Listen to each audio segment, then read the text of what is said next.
Yeah. Okay.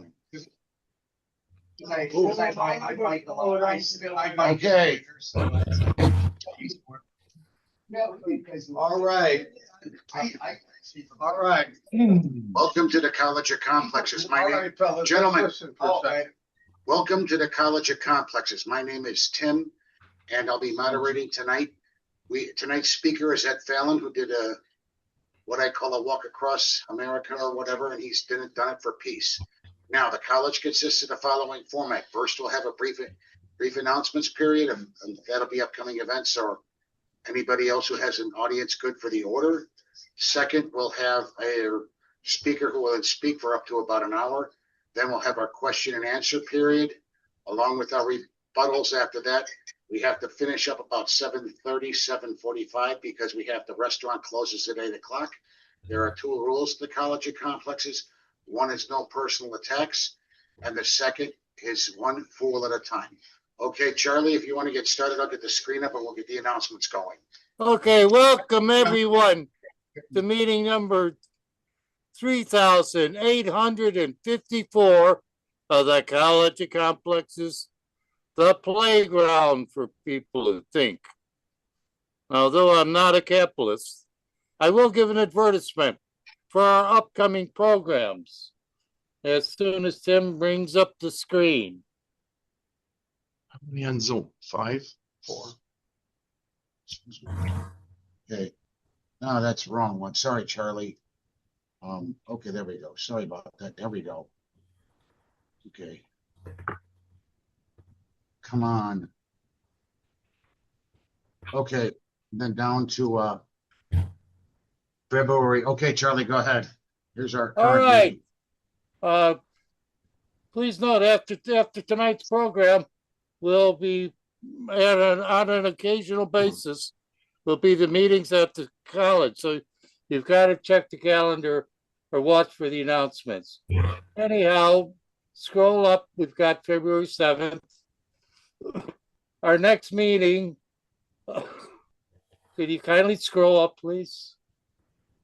Thank you. Scroll up. I did. It's at the top. Scroll up. Oh. We want it on the date. Okay. Well, there's February 21st. February 21st. We will have our special President's Day speaker on how to remove a president by Paul Street. And he's got a few ways there. He's an accomplished writer. So that's on February 21st.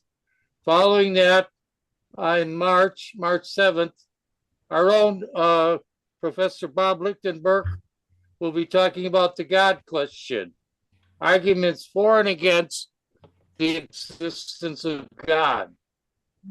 Following further up,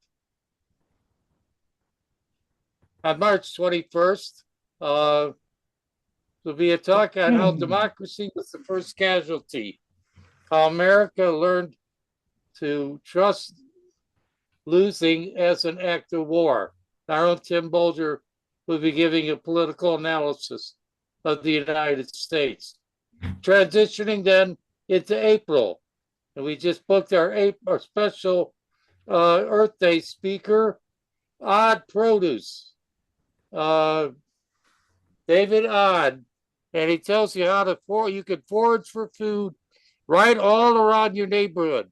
Go in the alleys and around fences and front yards and stuff like that, and you can find all the food you need to live on in Chicago. That's in April. Okay, that's Tim. Turn it up to announcements. Announcements, please, with a date and a time of an event, please. Does anybody have an announcement? Does anybody have any announcements? All right, Ed, if you're ready, we'll get you started if you're there. Ed, if you're there, we can get you started. Hello, Ed, here we go. Yes, you're all right. Welcome. Let's welcome Ed Fallon. You're on the air, Ed, and let's hear you speak. Let everybody Okay, and welcome them. I've got to go by 6:30. So, and That's I don't fine. I won't talk for an hour. I could never talk for an hour. We had when I was a state legislator, we had a 10-minute limit on where you could talk, and so I've learned how to do everything in 10 minutes, but I might go a little longer today. So yeah, I'm deeply concerned about whether our democracy is going to survive given the terrible things happening in our across our country right now, and including in Chicago. And so I thought one thing I might do to add a small bit to the conversation is to go on a long walk. I did that back in October. It was 220 miles. And I walked anywhere between 6 miles a day and 19. And my goal was to simply go through rural Iowa and talk with people I met along the road, farmers, other people working on the roads, people in the small towns, both Democrats and Republicans. And I would stay overnight with people I met or people I knew ahead of time. And in a couple of cases, I stayed with Republicans. But my part of my philosophy is that most people are really good. There are some people who do horrible things. We have one of them in the White House right now. And I think more and more people are beginning to see that. And that's what I was encouraged about on my walk is that most people who I talked with agree that the country wasn't heading in the right direction. There were some, farmers I met and other rural folks that said, yeah, there's no way I'd vote for Trump. I didn't vote for him. Or some implied, I never asked people how they voted. Some implied they might have voted for him. But I didn't meet too many people who seemed excited about the way things were going. Understand, this was back when the debate about tariffs was really starting to hit soybean farmers really, really hard. And China, who has historically bought nearly half of Iowa's soybean crop, were not playing anymore. In addition to the tariffs having driven them away from our soybean market, meanwhile, President Trump gives a $40 billion bailout to his buddy in Argentina, which again helps them, bring down the cost of their beans. And China suddenly is buying beans from Argentina. So I was surprised there were some people in rural Iowa who did not know about that, but that was rare. Most people knew about it and weren't happy about it. Other things that people were upset about, the occupation of the so-called democratic cities by ICE agents. And some of the concerns were just fiscal. What is that costing us? Why are we spending that kind of money doing something like that? And there was some people that were really upset about the demolition of the East Wing. So, I heard lots of different concerns, but overall, I found it very encouraging that people, across the political spectrum didn't like where things were going. Um, and I even heard from people who voted for Trump and said, this isn't quite what I thought I was getting. And I think there's more and more of that happening. And that's why I think the Trump administration is moving really quickly and powerfully to try to make sure they can squelch the 2026 general election. And I mean, what we saw happen in Fulton County, Georgia last week is an example of that the beginning wave of that effort. We also saw an example in Minnesota where the Trump administration said, "Hey, yeah, we'll back off of ICE. Just give us your voter rolls." I mean, what that could not be more transparent. So we see where they're going, and they're going to be trying to do everything they can to squelch the 2026 election because they see where it's heading. They've been trying to do that, of course, through gerrymandering, and I think they realize at this point that that's either going to be a wash or not nearly enough. And I don't know what the situation looks like in Illinois, but one thing about Iowa, we have a very fair redistricting process. Every 10 years, the Legislative Services Agency, which is a nonpartisan agency, again, I worked at the Capitol as a state lawmaker 14 years, and they are very good. They do a very good job, and they are very fair, and they are not partisan. And every 10 years, they're charged with coming up with a map. And the map is submitted to the House and the Senate, and they can vote it up or down. They can't tweak it, they can't rig it. If they vote it down, it goes back to the Services Bureau. The legislature has to say, we voted it down because of these concerns. And then the Legislative Services Agency tries to address those concerns, comes back with another plan. The legislature either votes it up or down.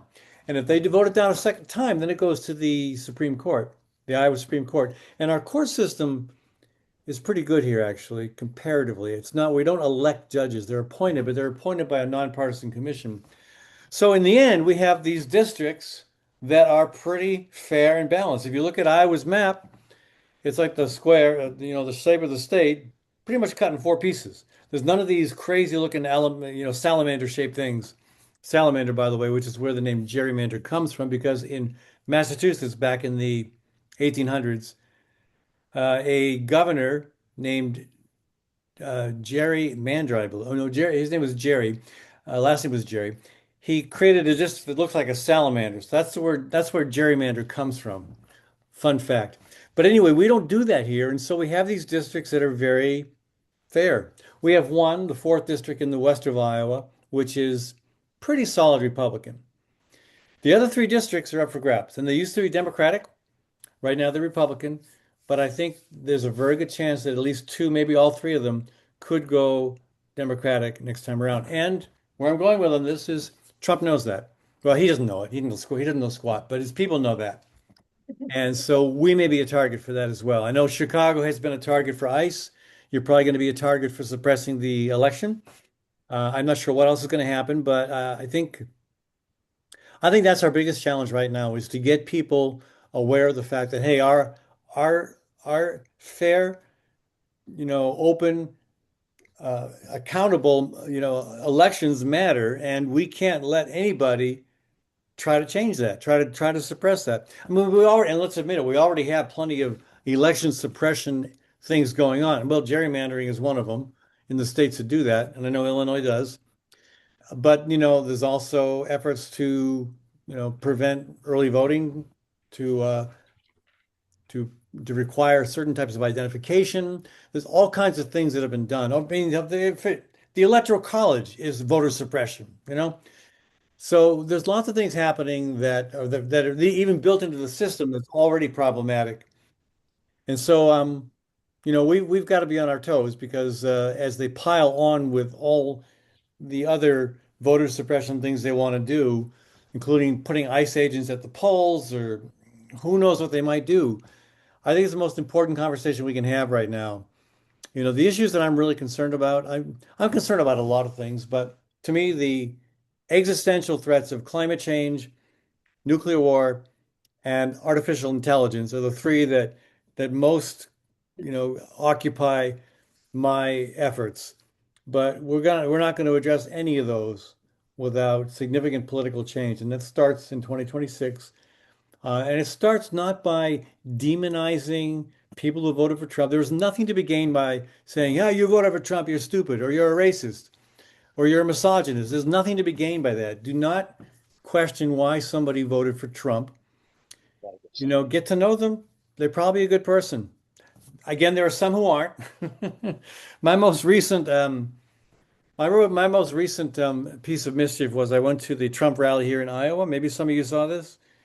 There was a Trump rally here a week and a half ago, and I'll show you.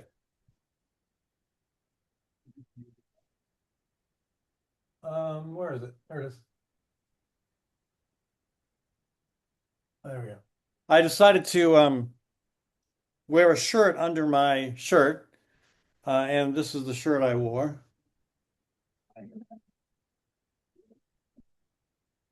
Y'all see that? So I just wanted to tell President Trump, yeah, yeah, it's not name. I don't believe in name calling, but if somebody is verifiably a pathological liar, that needs to be called out. And yeah, the word pedophile wouldn't fit on the shirt, so I went with liar. But I think actually that's something that people value, the truth. And I read about a voter in New Hampshire recently, just a couple weeks ago, who walked up to a known Democrat and said, "Look, I've been a Republican all my life, but I can't do it anymore. The lies are just overwhelming. I'm switching parties." And I think we're going to see more and more of that. And I will say the people I ran into at the Trump, see, part of my problem here is I'm known. So they were watching me like a hawk. And as soon as they saw my shirt, boom, I was gone. I'm just glad I didn't get arrested or beat up. Those things happen these days. But I knew some of the people at the rally, and I got to talk to even a little bit of conversation with some of the people I didn't know. And they're most of them aren't bad people. And we have to start with that premise that even if somebody voted for somebody that we think is despicable and dangerous and doing all these terrible things, that doesn't mean that they might not have had in their mind a good reason for voting for him. Or if he's a reason, and in many cases, people voted for Trump because they were discouraged with where the Democratic Party, but what the Democratic Party stands for. And I get that. I've been I was a Democratic lawmaker for 14 years, ran for governor as a Democrat, Congress as a Democrat, and I am severely disappointed in the Democratic Party. Um, I see some really encouraging candidates running here in Iowa. There's three candidates I'm very excited about. Sarah Trone Garrett running for Congress. I think she's going to win. My good friend Rob Sand, who worked on my campaign for governor years ago, running for governor, I think he's going to win. And then Josh Turek, who is kind of a new Tom Harkin, and I think he's got a good shot at winning that Senate seat. So, I think the most important, I mean, everything you can do right now to push back against fascism needs to be done. These conversations are important, but I think it's even more important instead of, don't spend all your time talking to the choir. Get into those difficult conversations with people who don't think entirely like us, or like you, and see how they feel about a cartoon depicting the Obamas as apes, lying about the two people killed in Minnesota, spending all this money on ICE when local governments, including the local police, don't want them. Blowing up boats in the Pacific Ocean and the Caribbean Sea without having any idea who we're actually killing all the evidence along with the people. I mean, just start, asking people about how they feel about these things. And, you might find one or two things where there's common ground. And I think that's, again, back to my march, that was my goal, was to find that common ground. Because again, it's based on the belief that most people are good people and that a lot of people who voted for Trump didn't see all this stuff coming. And we need them to vote for change in 2026, and we need them to speak out against any effort to suppress the 2026 election. That it? Yeah. Can you tell us a little bit more about what your walk was about and why you walked? Well, again, as I said, I walked to try to raise awareness, to try. It was really more about trying to find out if people agreed that democracy was in trouble, and if so, why, and if we agree on the problem and some of the causes, then maybe the next step is what are the solutions? So it just that was the reason. I mean, I've done a lot of long walks. The first walk I got involved with was the Great Peace March back in 1986, and then I organized the Great March for Climate Action in 2014.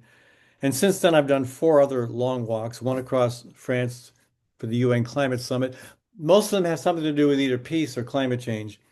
And so this walk was very different. This walk was just me, and it wasn't about a particular cause. It was about democracy and about trying to build on the premise that most people feel that we are heading in the wrong direction. And that's what I found. People agree with that entirely. Um, again, when you get down to the details, there may be some disagreement, but what I'm realizing is that we have at least here in Iowa, probably in Illinois, we have a majority of people who don't like the way things are going and they want to see change. Okay, now we're going to go into our formal question and answer time. All right, Charlie, go ahead. You got to unmute, Charlie. What is the political structure of Iowa? Are the cities of any magnitude, are they Democratic? And are the farming areas all Republican? What is the lay of the land? Well, the cities the larger cities like Des Moines, Waterloo, Iowa City, Dubuque, even less. I mean, less so. They do tend to be Democratic, although uh, and rural Iowa tends to be Republican. The smaller towns like Keokuk, Burlington, um, Ottumwa, Fort Dodge, they used to be Democratic. Um, but they've gone to the Republican column. Rural Iowa pretty much has. Now there's if you draw a line down the middle of Iowa, north to south, you come right through Des Moines. Pretty much everything west of that line in the state legislature is Republican, except for two seats. There are two House seats, one in Sioux City, one in Council Bluffs, west on the very west side of Iowa, and they're held by a guy named J.D. Schulten and Josh Turek. Josh Turek's the guy who's running for the U.S. Senate, and they're two of the most progressive Democrats in the Iowa House. But they're that prairie populist type. They talk about corporate influence in our lives. They talk about, you know, they sound a lot more like Bernie Sanders Democrats than they do like Donald Trump Republicans. And they do. I mean, Josh Turek won his seat by 6 votes, and that's a seat that was carried by Republicans. So I think, the bottom line is a lot of these smaller cities and rural areas used to be represented by Democrats, but the Democratic Party, back when I ran for governor in '06, the party gained control. I didn't win the race, but the party gained control. The Democrats gained control of the House, the Senate, and the governor's office. We had the Democratic trifecta from 2007 through 2010. And why was that? Well, a big part of it was rural Iowans were sick and tired of seeing mega hog confinements take over the countryside and Republicans doing nothing about it. And so they elected Democrats. And what did Democrats do with that 4-year opportunity on hog confinements? Nothing. And even, I mean, we Democrats have lost. There are very, very strong union districts in the state, like the east side of Des Moines. The east side of Des Moines is now represented by a Republican. Dubuque, which is one of the most heavily union represented areas of the state, now has Republican representatives. Not entirely, but in big parts of the area. And that's because Democrats, I mean, again, back in '07 through 2010, when Democrats had control, there were labor unions had 4 key priorities. Only one of them passed the House and Senate, and our governor, who I won't even get into it, Democratic governor, vetoed it. So again, you had people voting for change, tired of the Republicans. What do they get? They get no action on the key rural concern of hog confinements, and labor gets absolutely nothing. And then another big constituency was people who wanted to see something done on campaign finance reform, nothing. So I think the reason Iowa is now a red state, I blame Democrats more than there's no other explanation for it. Democrats, and even still nowadays, the party itself is still basically clueless. But we're seeing some candidates like Josh Turek, Sarah Trongariat, Rob Sand, who are starting to offer a perspective that is a new direction for the Democratic Party. And if that catches on, we could see a big sea change next fall. Okay, come on up to the microphone and ask your question. Because we have a remote speaker, and this way it'll be a lot easier to get everything in. Let me, Luke, when you're ready, hang on here. Hello, everyone. Good evening. Thank you, Ed. My name's Luke, and you have a very calm presence and very reasonable approach to the problems in the country and the divisiveness. You have been talking about it, but it's just such a sea change. I'd like you to talk a little bit more about how Trump has gotten the vote of, say, the working man, the Democratic, with the stakeholders for a long time was the working man, and Trump has just has been able to take that group away from the Democrats. How did it happen? What was what did Trump say that his allure? I'll give you two reasons. One goes back to Bill Clinton and NAFTA, and the other trade treaties. Well, how many millions of jobs went overseas during after Clinton signed NAFTA? It was a lot. It was millions and millions, tens of millions. You know, and so, I mean, when I first got involved as a state lawmaker in 1993, there was a big strike here in Des Moines, Firestone, and I think I spent 30 different times visiting the picket line, and I think nearly every voter in that local union was a Democrat. But now, less than half of the union membership that I know are voting Democrat. And that's a big part of why they saw, okay, here's Democrats sending our jobs overseas. I mean, Republicans want to do it too, but they see Democrats doing it under Bill Clinton. And then when I ran for Congress, that was an issue too. The guy I ran against, the Democrat I ran against, and I lost, but he had a terrible record on trade. I mean, he was for all these trade treaties that were doing nothing but shipping jobs overseas. So yeah, you've got that problem. And what does Trump say? I'm going to get rid of NAFTA. I mean, he's Well, he's a Trump, charlatan. You don't take him. Trump's. I think that's a very good answer. And going back to the Clinton years and the North American Trade Association, and Trump from the very beginning, America first, America first. I think that really resonated with It did. and bringing jobs back here, even if that's an impossible task. Yeah. I think So yeah, you made a good answer. Yeah, Democrats just doing that, but also just becoming more clearly identified with what we tend to call the coastal elite here in flyover country. That I mean, right or wrong, that's a lot of how people identify the Democratic Party. The people on the coast who care more about social issues than they do about working people or about rural people. And right or wrong, that's kind of the impression that they've come away with over the years. And we're going to have to fight hard to change that. And I mean, there's some truth to it too. That's part of the problem. There is some truth to it. Well, thank you very much, Ed. It was a very good talk. Thank you. You're welcome. Thank you. Okay, who else has questions? Go up to the front, please.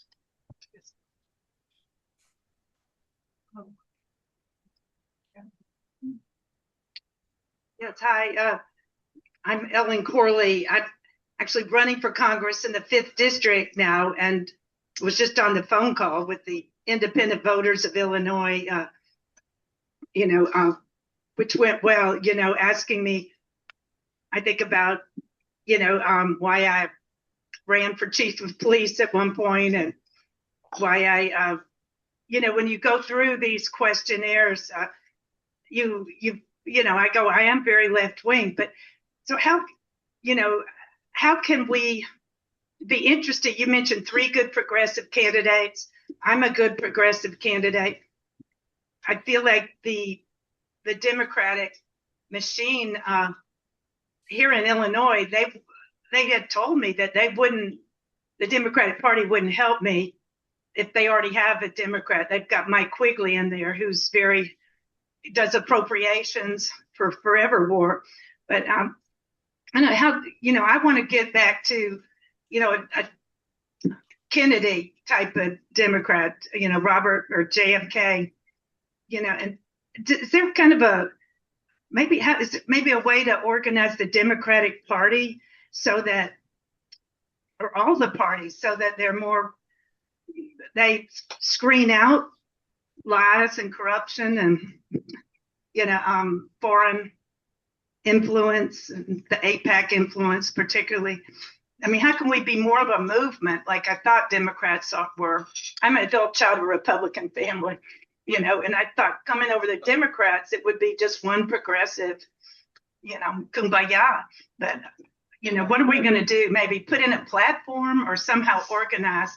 They keep asking me, what am I going to do? I'd say maybe organize a hearing on the Cold War and all these invisible influences. So your thoughts on that? Very good, Ellen. Very, very good question. Well, I think I don't really know Illinois politics very well. I did When I ran for governor, I did spend a little bit of time in Chicago. I had some folks that wanted to raise some money for me, including your former Cook County assessor, Jim Houlihan. Does that name ring a bell? Yeah. Yeah, he donated to my camp. Yeah, of He course. he a friend of mine had an event and he came to it and then he said he would donate to my campaign if I sang Wild Colonial Boy. I do Irish music, so I said sure. But so I don't know Illinois politics real well, but I'm assuming that what I consider the most effective technique for organizing a political campaign would work there as well, and that's just going door to door. Of course, if you're running for Congress, that gets tougher. You're talking about a lot of doors, more than you can possibly knock on. When I was a state lawmaker, I mean, I knocked on I think 7,000 doors my first election. That's a lot, but it was enough to allow me to beat an incumbent, with 63% of the vote. So and maybe Ellen, find a, there are offices that don't involve being in Congress where you can still make a big difference, have a significant impact. Maybe find that particular possibility and run for a seat where you can just basically commit to spending 4 hours a day knocking on doors. And not just saying, hey, this is me and this is what I want to do. But my approach has always been, yeah, here's what I want to do, but what are you concerned about? Tell me what you're concerned about. And if somebody had, sometimes it was just general conversation, but if somebody said, yeah, and here's something I really want to find out more about. And the first time I ran, I had, there were 200 doors out of the 7,000 where somebody said, here's something I'm concerned about, and I'd like you to tell me more about it. And I didn't know enough, so I said, well, I'll get back to you. And I had a guy who was researching stuff for me, and we'd research it. We sent the person a letter. I think every one of those 200 people voted for me just because I took the time to get back to them. So I think, that's my advice is maybe Congress is too big of a shot, but finding a way to reach as many people as possible because they're if you're doing well, they're going to lie about you. I mean, when I started getting taken seriously, oh God, do they lie about me? You know? So find a way to the way to inoculate yourself against their lies is that the people know you personally, and the best way for that to happen is to just go knock on their doors. So Okay, who else has another question? Come on up to the front, please. Here we go. Mr. Fallon running for. He's not running for anything. He's talking about his walk and his political philosophies, I believe. He did run at one point. I know. Is he gonna run again? Yeah, No. he's asking. No, he's not going to run for anything The again. question I have, what chances of the Democrats are going to have a winning in Iowa when they just basically cut out the Iowa caucuses and replaced it with South Carolina? well, They're that's basically telling Iowa to go to hell. well, the DNC basically told all of rural America to go to hell. They again, that's been a big part of the Democratic Party's problem, and they yeah, I would say yeah, the DNC actually set up the Iowa caucuses to fail. They required the Democrat, and I'm not a huge fan of the Iowa Democratic Party, but the blame for the Iowa caucus failure goes on the DNC. They set us up with an app. I mean, and it was called the Shadow app. That should be suspicious right there, right? And they required the Democratic Party in Iowa to use it without any adequate training, without adequate testing. And of course, on caucus night, when it came time to report results, the app failed and failed gloriously. And so it tainted the whole state, the Democratic Party here as being incompetent and see the caucuses don't work. This thing failed. Well, we were set up. We were set up to fail. And I will criticize the Iowa Democratic Party till the cows come home, but they were right on this one. They got screwed over on this one by the DNC. That said, I don't think, and again, I will say right now the Iowa Democratic Party is trying to convince the DNC to let them get back into the mix for the early primary states. I doubt it's going to happen, but good for them for trying. But that said, the fate of the caucuses has nothing to do with what's going to happen in Iowa in the 2026 election. I mean, there is there's a lot of reasons why the caucuses are a really good thing for us here, and also why having the caucuses in states like Iowa and South Carolina, Nevada, small states, why that's a good thing for the country. But they have no impact on what's going to happen for the fall election. So it's all about good candidates who understand why the Democratic Party has failed and who are working their tails off to make sure that their message gets through all the Republican noise that's going to be coming at them. Okay, we still have room for more questions. Ellen, you want to go ask one? I could, I got one. Okay, Charlie, go ahead. Then we'll get Ellen back. Yes, uh, yes, Ed, a few years ago, there was a book written called What is Wrong with Kansas? Why they kept voting Republican. Could the book have been titled What is Wrong with Iowa? Well, I can't say for sure because I didn't read the book, but I could probably write a similar book, and I bet they would be companion works. I think generally speaking, the state of the Democratic Party in rural America is pretty, I mean, it's pretty similar. I mean, my best taste of rural America outside of Iowa was when I walked from Los Angeles to Washington, D.C. with the Great March for Climate Action. We were, we were in red America 90% of the time. And, there were definitely people who, especially in Arizona for some reason, who didn't like what we were doing. But for the most part, people were very receptive. I remember one incident. I was walking across a church parking lot or in front of a church, across the driveway in front of the church in Nebraska on a really hot day, and a car pulled in front of me, a car pulling in, had a couple, of the bumper stickers you'd expect to see on a Republican voter's car.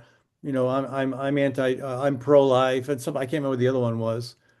But the guy rolled down his window and he said, "Hey, are you against that Keystone pipeline they want to build through here?" And we said, "Yes, we don't like that one bit." He says, "Well, that's good. I'm glad you're here. Thanks for doing what you're doing."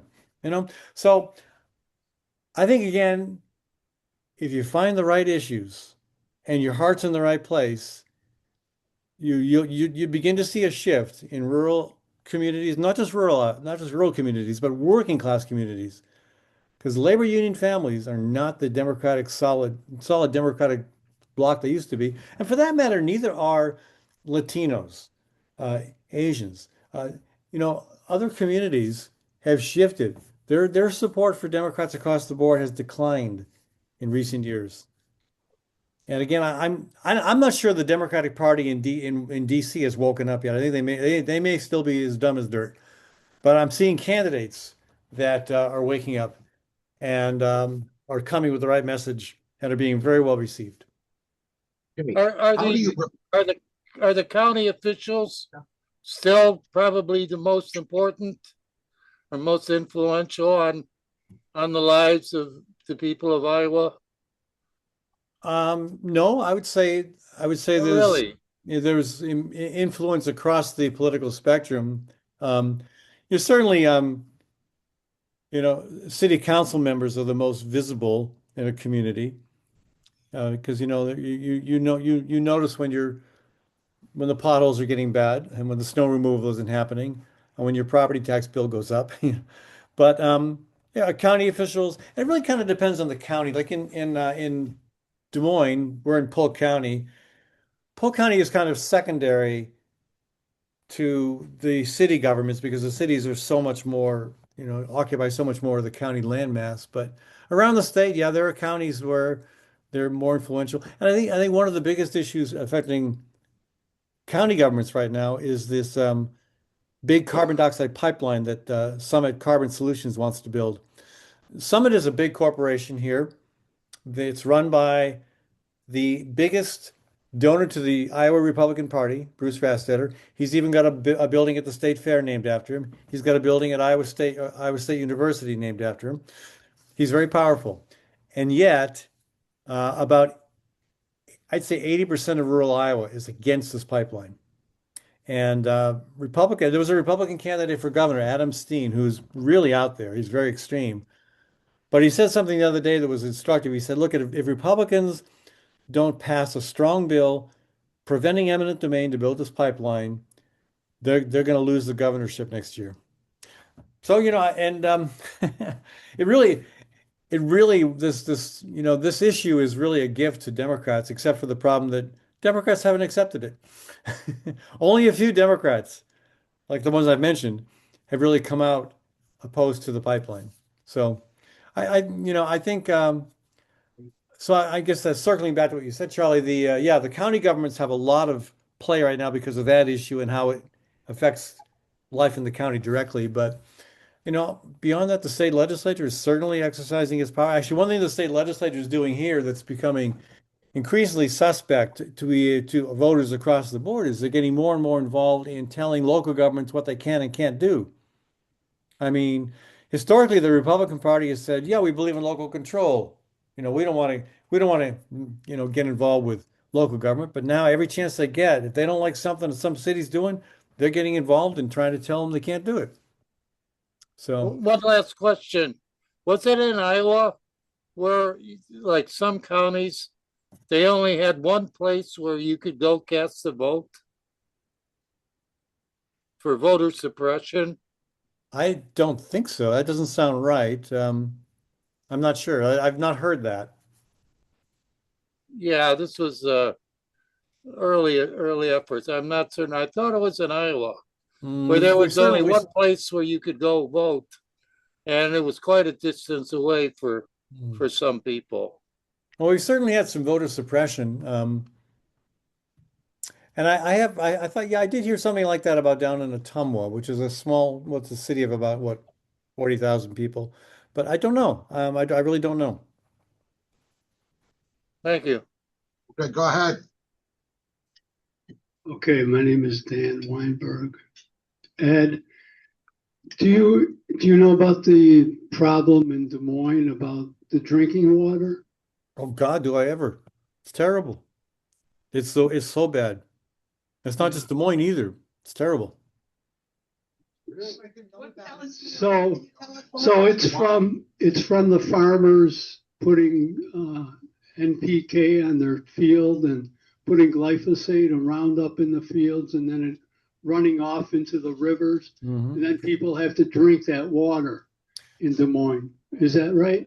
Yeah, so I would add one thing. We have the largest and most expensive nitrate removal system in the world here in the Central Iowa Waterworks, and it costs about $16,000 a day to remove the nitrates. But it gets so bad sometimes that they have to basically um, put a ban on watering lawns because they can't keep up with cleaning the water fast enough to meet the demand. It's a huge problem, and it's going to be an issue in the next election. But it's also a difficult issue because you've got farmers who want to be able to do what they do, and yet the rest of us who drink for a living, realizing that well, this is the problem. So there was a meeting in Des Moines and the Republicans who are in charge of the city of the state, they said they were going to stop testing so much. They're going to lower the number of testing for water for nitrates in the water. Right. And that was their reaction to people complaining. Yeah, don't test. If you don't test, you don't know. Right. Right? Yeah, but we already know. We know what's going on. It's not we even had a previous director of our waterworks even sued three of the counties in northwest Iowa that are where the Raccoon River begins. That's our main water source is the Raccoon River. But it's not it's a mess. And now we have all these data centers coming and using lots and lots of water. And that's not sustainable. At some Right. point, I mean, you've got Lake Michigan there, or as your governor now calls it, Lake Illinois. I thought that was funny. Uh, but we don't have that massive body of water here, and I don't know. At some point, it's going to be a problem. It already is a problem. Okay, thank you. Okay, who else has questions? Go ahead. I didn't know about that either. Yeah, again, there's a lot of we could learn from you. I could think of a lot of questions, but one is, you talk about the environment, and you walked across America for the environment, and that's amazing. But it's I know that like it seems to like a manufactured issue that the Republicans think there is no climate change, and that it's just a hoax. And it sounds most of the Democrats, a lot of smart people say it's real, but then there's that carbon, the idea of putting carbon, in the ground doesn't make any sense. So what would be the best policy on environmentalism that you would propose, say if you went into Congress, or I could bring you in if I got into Congress to help us with.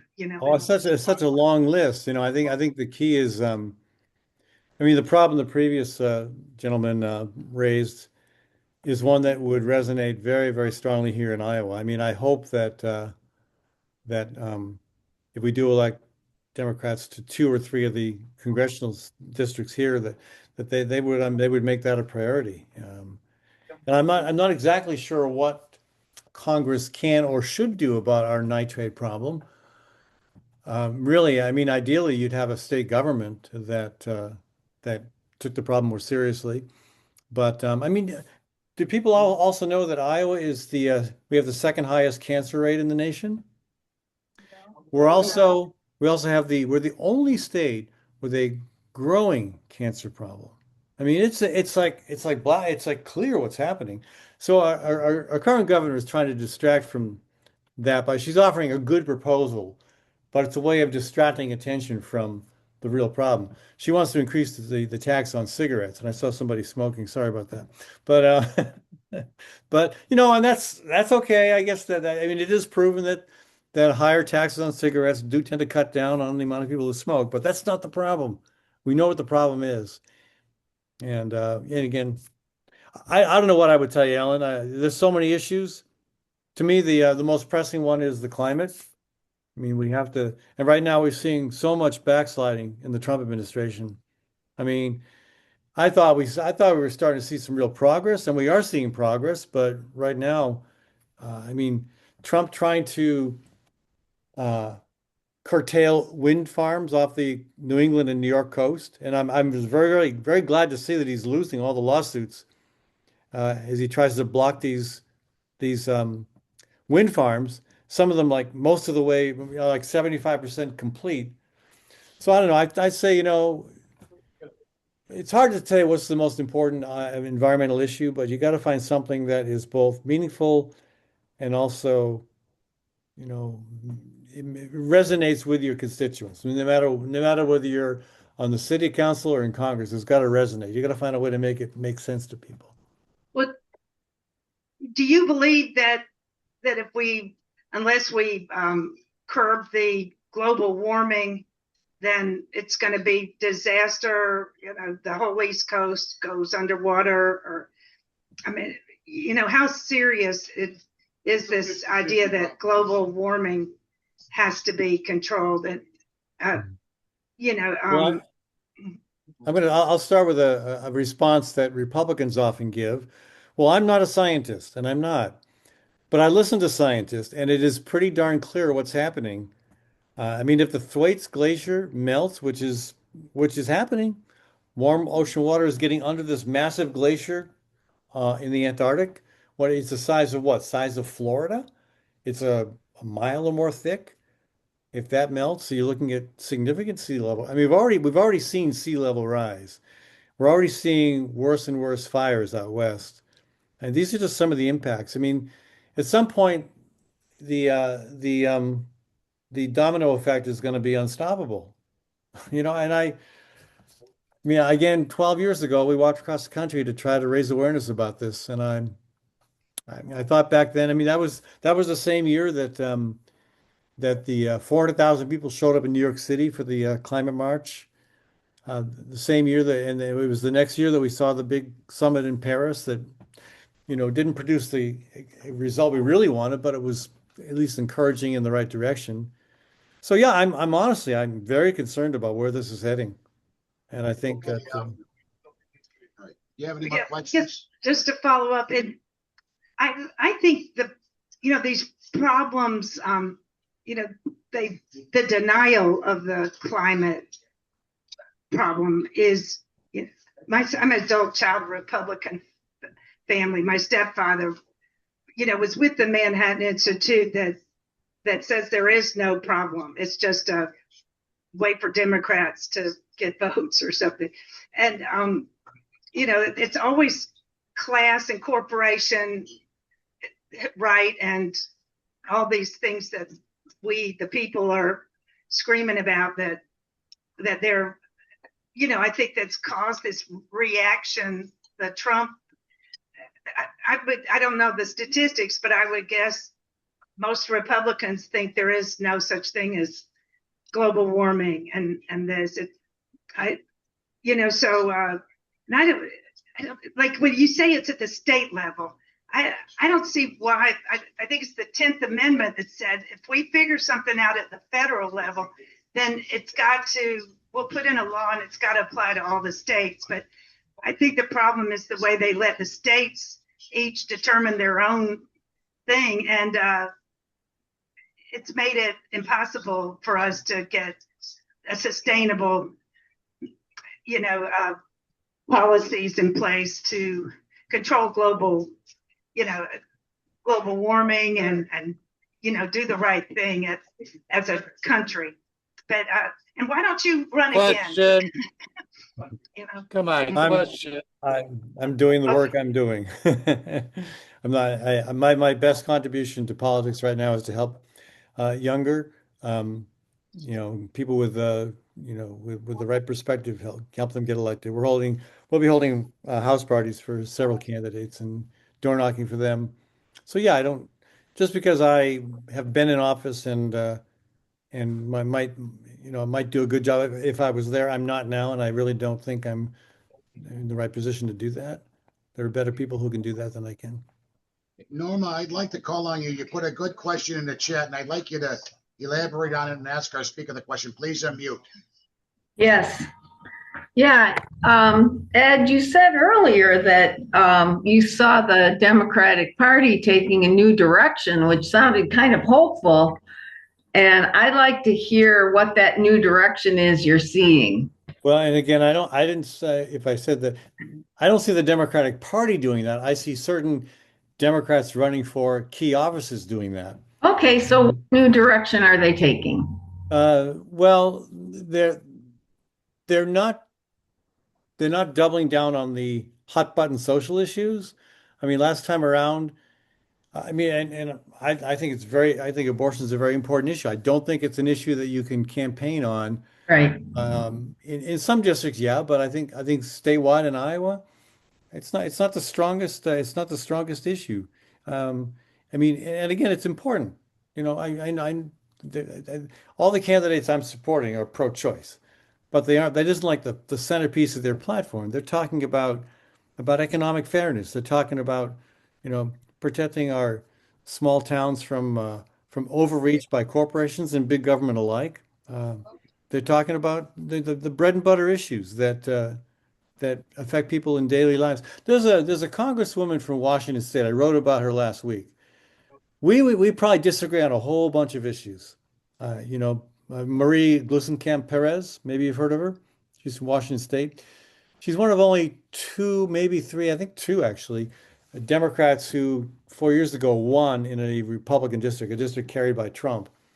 And I mean, her platform is very much, working class issues that rural people are facing. I mean, one of the issues she addresses is blinding headlights. Yeah, especially when you get to be older, and the other thing is they're making headlights that are more and more powerful, that are more easily blinding you when you're coming toward them. Little issues like that. It seemed like, well, why do we care about that when we've got to deal with climate change? Well, sometimes those kind of issues, those populist issues, can really, get people to relate to you as a candidate, as a person, as a lawmaker. She's also talking about the right to repair law. Right to repair, meaning, you shouldn't just buy something that you are incapable of fixing because the manufacturer won't share specifications on how to repair. They won't provide you with the tools that you might need to do it. They basically sell it to you with the idea that you're going to have to go back to them to get it fixed, or you're going to have to throw it out and buy another one. So I mean, that seems like a small issue, but if you're a working person, you work with your hands, you live in rural communities, small towns, that's pretty important. So I think what I like about the people that I'm supporting who are running for governor and Senate and Congress here is that they have that same kind of perspective. They focus on those kinds of bread and butter issues, economic stuff, quality of life, healthcare, environmental stuff, and they don't get dragged down into the into the hot button social issues. I mean, when you if you go online and Google Ed Fallon and gay marriage, which is now called marriage equality. Back in the 90s, it was called gay marriage. My name will come up, and I gave a speech on that subject because I felt very strongly that people should have the right to marry. Mhm. And I even got invited to Washington, D.C. by Barney Frank to testify before the House Judiciary Committee. I also got a primary opponent that year because of it. Uh, that was back in 96, I think. And that was important to me, but it's not an issue I campaign on. And I think I think right now my friend who's running for governor here, Rob Sand, he's getting a lot of flack from the the way left wing of the Democratic Party that want to see all this attention to social button issues. And he's not doing that. And he's getting criticism for it. And I think he's exactly right. I know where he stands. Just you campaign on the things that are going to resonate with the people. I think things that you're also going to spend time on when you're elected, things that are going to be a priority. Okay. Yeah. Can I respond to what he said? Sure. Okay. Well, one thing is that I did ask people who are Republican and hot for voting for Trump to what they liked about him, and that no abortion issue is one of the things that came up often. And my cousins who are Republicans, that's an important one for them. No abortion. No. Hey, and I say back, oh, but how many abortions might he have caused by having sex with people So outside his marriage unprotected? I wonder. I'm not sure. That's funny, but I'm not sure it's the strongest response. Oh, I mean, Yeah. and Um, the other one, I'm sure that didn't bring, I don't know if that would bring him over to vote Democrat if I said Probably that. not. The other thing you mentioned was about not being able to repair things. They do planned obsolescence now. That I is know. an important issue. Things are planned to fall apart soon, and then you have to buy something new. So you're right, that's an issue. That you buy something and it falls apart in a few years instead of our old stuff that my husband bought this 20 years ago and I'm still using it, even though he's been gone 6 years. So So when I was a state legislator, I was in the minority for the entire 14-year period, and the I had to work with Republicans to get things done, yeah, and I found a way to do that. And for example, on the abortion issue, I worked with pro-life Republicans yeah, to put together a special task force. It was called what was it called? It was a task force intended to address the issue of unplanned pregnancies. uh-huh, That's my argument to people who, some people are one issue voters. They're going to vote on abortion one way mm-hmm, or the other, but that's a minority of people. But my, yeah, my argument to them is, well, we really just not let's not fight over this issue. Let's try to reduce the the situations where someone might need to make that choice, you know? yeah. And Oh, I actually we had a pretty good we had a series of meetings here. My legislation passed, well, again with Republican sponsors helping out, and we had this series of meetings, and everyone participated. I think it's probably the only time that Planned Parenthood and Iowa Right to Life Committee and NARAL and the Catholic diocese all sat at the same table. And we got a pretty good set of recommendations that came out that looked at ways in which you could reduce the incidence of unplanned pregnancies. Mhm. The only thing, the disappointment to me was that because the Catholics were involved, we couldn't talk about contraception, which I think was, Oh, I mean, everybody else was okay with it except the yeah, Catholics. And I'm raised Catholic, so I know about that. But yeah. I think, but I try not to, if I was gonna run again, I would not run on those issues. But if they come up and if it's really, really important to somebody, I'd talk about it in a way that tries to build that consensus, tries to Mhm. build common ground.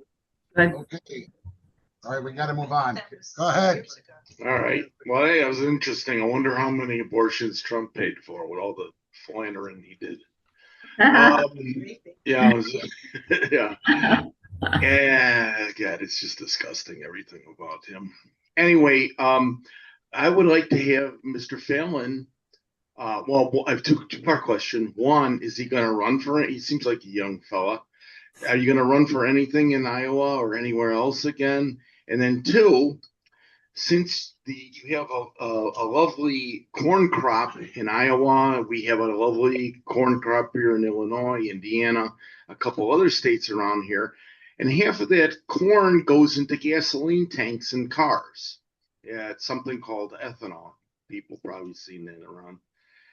Any opinion there on the lovely corn crops that go into burning gasoline and pollution and Good question. all the other issues with big oil and the big companies and what's your opinion on that? So are you going to run for anything No, again? And no. what's your opinion on Iowa corn and ethanol and all that corruption that goes along with ethanol and oil? So I'm not running for anything ever again. Why is that? Yeah, for all reasons I've said before.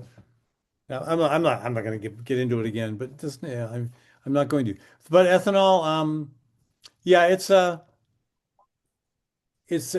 complicated issue here, and probably in southern and downstate Illinois as well, because you got a lot of people who depend on corn, and they've benefited from additional markets for the corn, including ethanol. I mean, I think nearly half of our corn crop now goes to ethanol. But Yes. I don't get into that fight because it's not a fight you can win. But what I want to do, and what my wife and I have done, is we founded a nonprofit called Birds and Bees Urban Farm, and we raise half the food we eat from this farm in the city on a very, very small tract of land. And then we use the space to teach classes on how to turn your yard into dinner. And we work with other nonprofits around the state to try to encourage more local food production. I mean, even though we have the best farmland in the world in Illinois and Iowa, 85% of our food here in Iowa comes from outside of the state, which is crazy. That is crazy. And so we're trying to encourage more local production of food, encouraging restaurants and hospitals and grocery stores to buy from local sources to support the businesses that do that. So, I think, yeah, ethanol clearly has its problems, but I don't think that it's going to be hard to tackle it straight on. I think the best way to deal with it is to try to encourage more diversity in agriculture. Yeah, they could probably make a good bank, the farmers on that ethanol corn. And I bet you there's a lot of bad chemicals going into ethanol corn. I know they end up in our water. Yeah. Okay, Ellen, you're up next. Corn. And then I have a question for the audience. Okay. My turn for a question. Hi, my name is Ellen as well, and I I know that Bernie Sanders is in favor of a moratorium on AI data centers, and I was wondering what you think of that. And you mentioned, I mean, AI is really great for a number of things and has a lot of practical purposes. Of course, there are dangers like with the chat bots going on right now, but there's the danger about how they're training it and when it becomes much more powerful, what kind of threat it could be. So, and you mentioned it at the beginning of your talk that AI is a serious threat for the future. And I was wondering if you could expand on that a bit.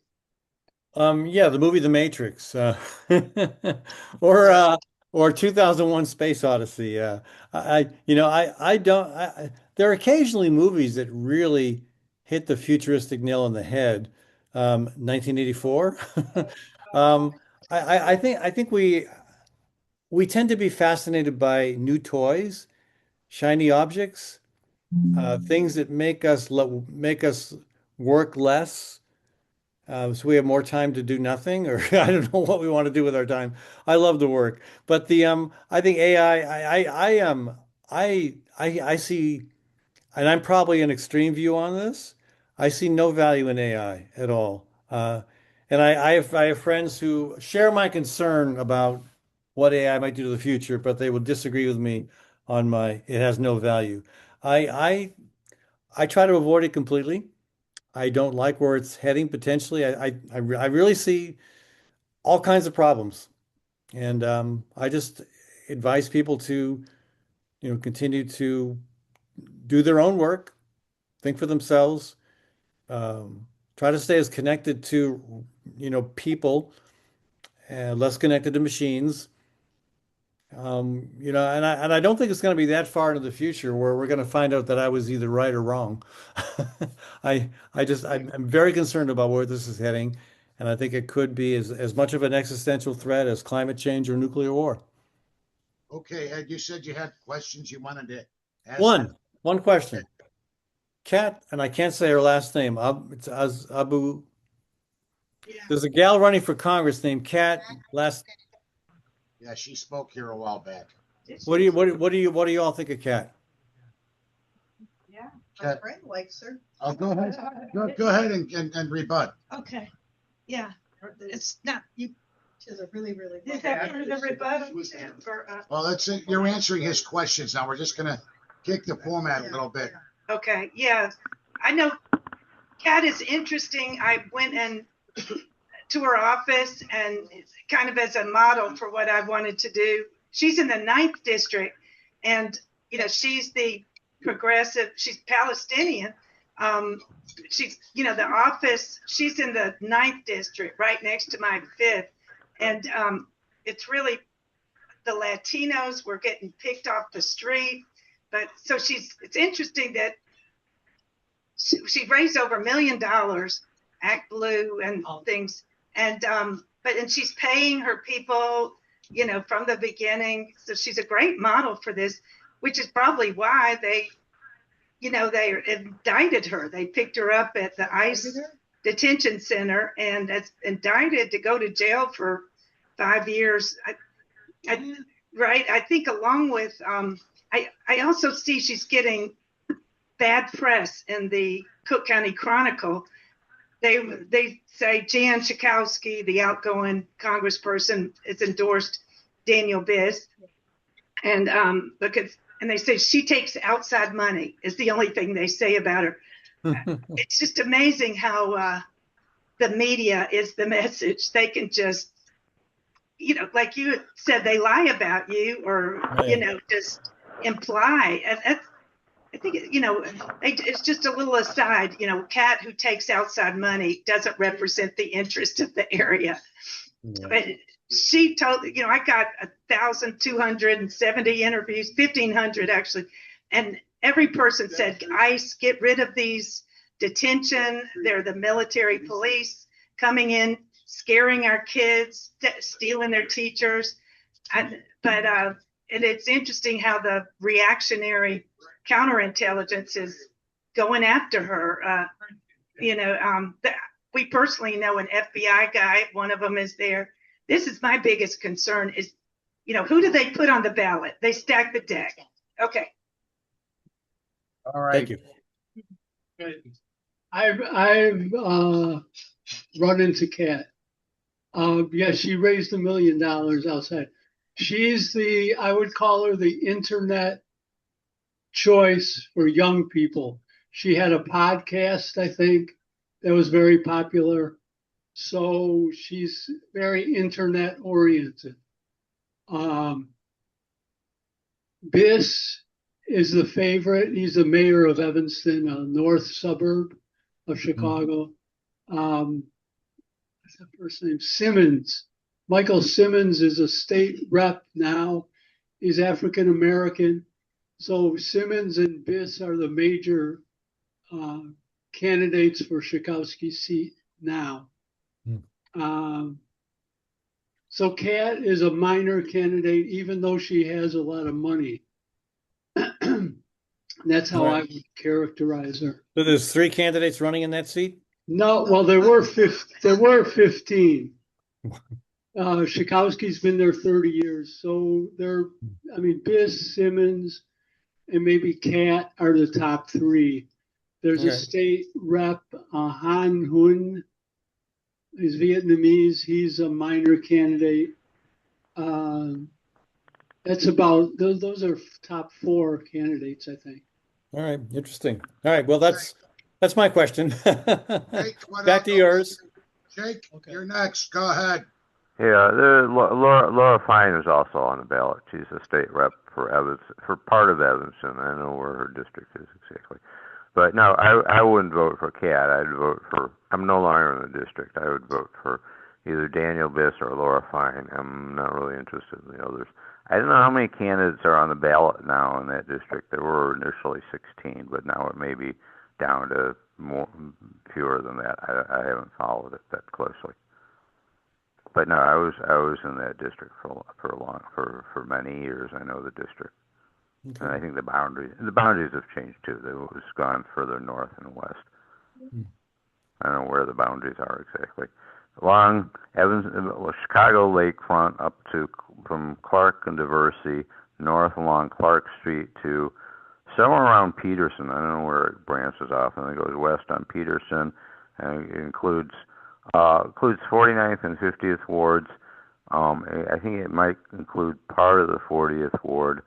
And then the northwest side and up into the northwest suburbs includes all the Niles. And I'm not sure where the further limits. Oh, it goes up to Crystal Lake, I think, at this point. Yeah. All right, Jake, but what's your question? Oh, not a question, just a comment about. I wouldn't vote for Kat. She's a minor candidate. And I don't see her as qualified. Yeah. I do have a question. Go ahead. Okay. Dan Weinberg. Okay, you said something. What's your name? Tim? Anyways, no, the speaker. Ed. You're Tim. Ed. Okay. You said something about you have a farm with your wife. Can you elaborate? Yeah. And then I'm going to have to go. I got another appointment at 6:30. Yes, my wife Kathy and I, quite a few years back, we established an urban farm. She is from rural Iowa, and I got my rural start came from my background in Ireland, but we both believe very strongly in agriculture, in raising food specifically to eat, not for putting into your tank of gas. But so we now have a farm here in the really close to downtown, just walking distance from downtown Des Moines, called Birds and Bees Urban Farm, and we raise all kinds of vegetables. We raise rabbits for meat. We raise chickens for eggs and meat, and we raise bees. We also right now just starting to make maple syrup. So we and we also forage. So and then we use the space to teach classes on how to do this and why it's important. And Charles, if I can send you a couple links to share with people, I'd send you one for Birds and Bees Urban Farm. I send you one about the climate march, and if people are interested in the book I wrote about the experience, that might be interesting to check out. And I can send you a link to my talk show as well. You said you had to go. Yeah, I guess I can take one more question and then I'll have to split. Okay. What are your views on nuclear power? Sorry, who's asking that? I'm asking it. I'm sorry. What relevance is that? I got a real question. I knew. All right, Charlie, go ahead. Does ag right? No, we hear all the lefties here. claiming that it's a great conspiracy of agribusiness. Does agribusiness Monsanto and ConAgra control Iowa? And do they control you? To control me? No, I'm a thorn in their side. No, I think more and more people are aware, and this is why some of the candidates I mentioned earlier, the Democratic candidates, are doing well, because they're calling out the corporate monopolies that are basically taking over our countryside, taking over our economy, and people are aware too that I mean Smithfield. You ever heard of Smithfield? They're the Yeah. biggest beef and pork producer processor as well. Do you know who owns Smithfield? China. Have you heard of Syngenta, one of the largest seed corn companies? China. Yeah. You've heard of JB, another large packing plant? Brazil. More and more of our key and more of our key economies, and so certainly in the agricultural realm, are being owned and controlled by foreign interests. And I think when people realize that, they realize, well, that's not it. That ain't right. That ain't right. And I think that's a really strong platform on which to, discuss what is the right direction to head and who are the right people to lead us there. Are there a lot of factory farms? Oh yeah, it's a problem. It's a problem. And again, a lot of times, I mean, hog confinements are it isn't the farmer doesn't control their own business. They basically are contracted to raise these hogs, and they have to jump through all kinds of hoops to meet the requirements imposed by the company. And of course, then they have to deal with the processing facility, and the big packers will demand a certain quality, demand a certain consistency, and demand a certain, delivery at certain dates and all that. And you become basically subservient to these corporate interests that control, what you do, when you do it, how you do it. And it's a problem. And I think it's for the politicians to start challenging that and start talking about it in ways that make sense to people are going to start doing well at the polls, providing we have an election this fall. If they let us. Okay, Ed, is that all you got to say tonight? Yeah, and we wish you'd continue listening to us because we're going to go into a rebuttal period now. But oh, I wish you luck with that, but I do have to run. I'll send you a link to the Thank video. you. All right, been All great right. to meet y'all electronically. Good luck with everything. Keep up the fight. All right, Ed, when you're ready, go ahead and just log off. Thank you. All right. Let me show my face here. Just give me a second. Let me show my face. Between two ages. All right. Now we're going to go into our infamous rebuttal period now, where we get a chance. I'll give everybody about 8 minutes tonight, just because we do have about an hour or so to do so. Who's got rebuttals from online? None. None? How about rebuttals from the audience? Charlie's got a rebuttal. I'm sure he does, but Nice to come in at the end. I can go first if you guys would like to know here, and I'll I'll go after you.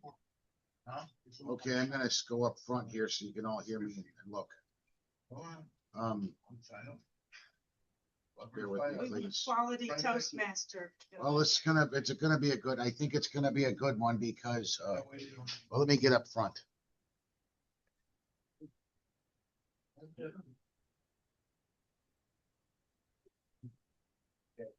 Today I wound up going to a church event, which was called the Men's No Regrets Conference, and it was kind of asking about what kind of titled on my speech from last week. And somebody said to me, Tim, history doesn't repeat itself. It rhymes.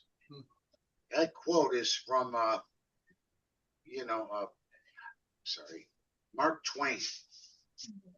And history does not repeat itself, but it rhymes because human nature remains constant even as technology changes. The dangers facing modern geopolitics are not new. They are as ancient failures wearing modern disguises.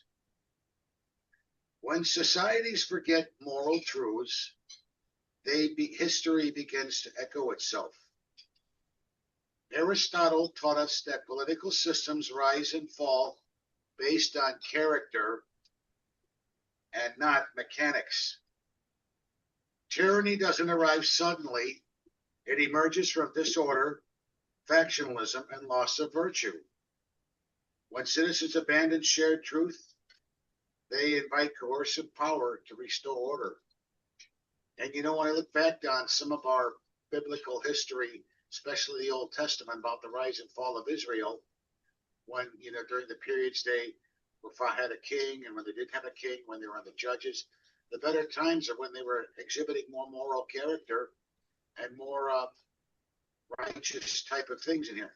Fulton J. Sheen warned that he's an old bishop from years ago, but he also warned that civilizations collapse spiritually before they collapse politically. And when a society denies objective truth, power fills the vacuum. Moral relativism does not liberate people, it makes them governable. Dictators are not born from strength, but from moral exhaustion. In other words, our rise of Donald Trump is because I think we're all getting a little morally exhausted here in the States. Freedoms become negotiable when people get tired of defending it.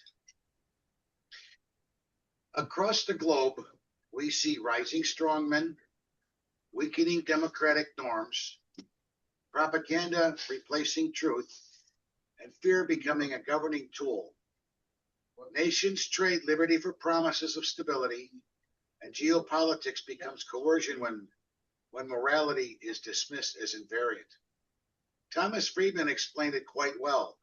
He explains how rapid globalization disrupts societies faster than institutions can adapt, and economic and cultural dislocation creates resentment and political volatility.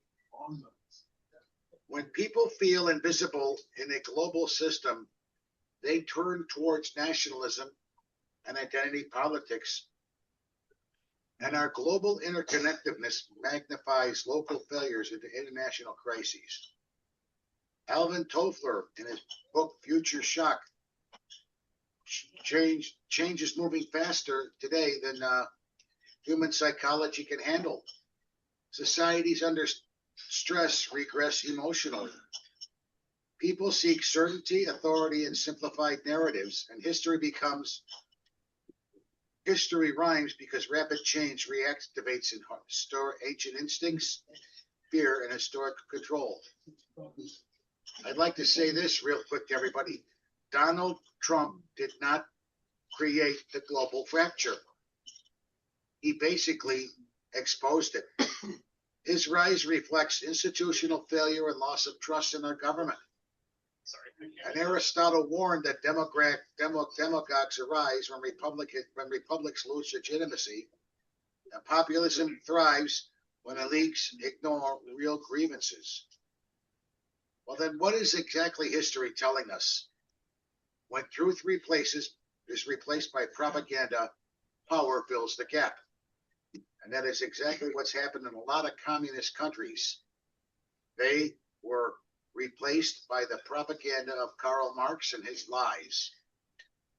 When morality is dismissed, fear becomes policy.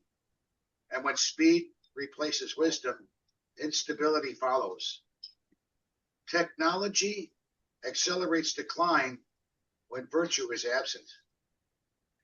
The point is, what are we supposed to do about all this stuff?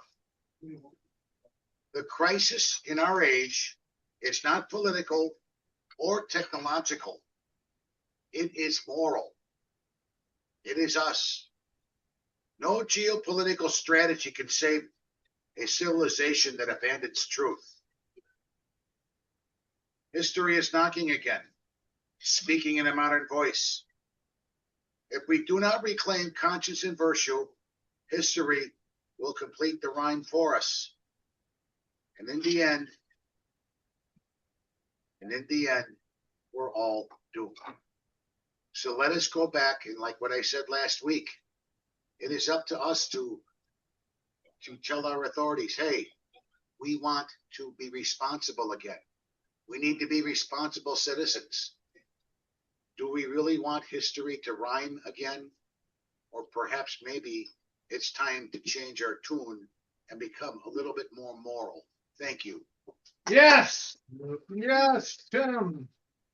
Go ahead and follow up. What the hell are you talking about? I'm talking about, Charlie, you heard my speech and you know exactly what I'm talking about. You'll get a chance to rebut. Okay. Ellen Corley. I love Free Speech Forum because it has given me a chance for the last 10 plus years to, to speak and practice public speaking. Now, bringing me to the point of running for Congress, but I'm more interested in responding. The one thing in Tim's comment is I disagree with is that the problem is Marx and his lies. I think that's the narrative. That is the propaganda that has been imposed from this class, this invisible ruling class system, a global ruling class, the Klaus Barbies, the Harari, the Israel, America, the deep state. And the clarity I've gotten on that today is listening to an interview with Christian Parenti about his father, Michael Parenti, who died last week. And he was interviewed by Max Blumenthal. And Michael, what Christian pointed out is, well, one, Michael, that his passion was for the class system understanding of Marxism. And I never understood as well as that now, that our problem is a class system. America, pretends that there is no class system, that we're democracy. We're in fact a plutocracy pretending to be a democracy. The narrative has been controlled, and based on the research, we have now that it's based in Rothschild, Rockefeller, that banking interest that go back a long way, and it is malevolent, and it's like the Mossad, the Israeli Mossad says, by way of deception, but they're maintaining a lie that we're that we can, if we just be more moral, and it's a very American exceptionalism idea. Why don't we just invade Venezuela or take over Greenland or take over, Iran, take over all the Muslim countries and be moral again? And the reality, I remember as a child saying, what's wrong with Muslims? They say, well, they believe in an eye for an eye, and we believe in forgiveness as Christians. But that it's the opposite of truth. Actually, the Judeo idea, that is brought to us through this invisible Christian Zionism, propaganda and just inversion, miseducation, and of our history, and indoctrinating us through our education, through our media, through our publishing, through academia. We've been miseducated, and because they have positions at the top of the trustees. Listening to Michael Parenti's experience, he's the leading public intellectual of the world, because he came here poor from Italy. His father was, completely uneducated. He luckily, through what's good about America, went through the system, smart, and but got PhD at Yale, but then was, once he's at a university, he got beat up at University of Illinois, Chicago for just standing in the streets opposing the Vietnam War. Why are professors being, fired, and like Norman Finkelstein for telling the truth at universities? How free is speech in America? That's the problem. How can they get rid of him? He was basically blacklisted, not able to work. But thankfully, Michael Parenti had the best textbook that supported Christian Parenti and his mother. They were divorced. He had to live in like a little hovel and just live off the proceeds of this Democracy for the Few textbook. It's radical textbook. This is the stuff we need to hear and understand. Luckily, his voice kept, then he went to Berkeley 34 years ago and found a receptive group. Never could get into Berkeley, never at the university level, but was received, this class system. I was married before to an English guy. He goes, "Oh, America has a class system." And I'm like, really?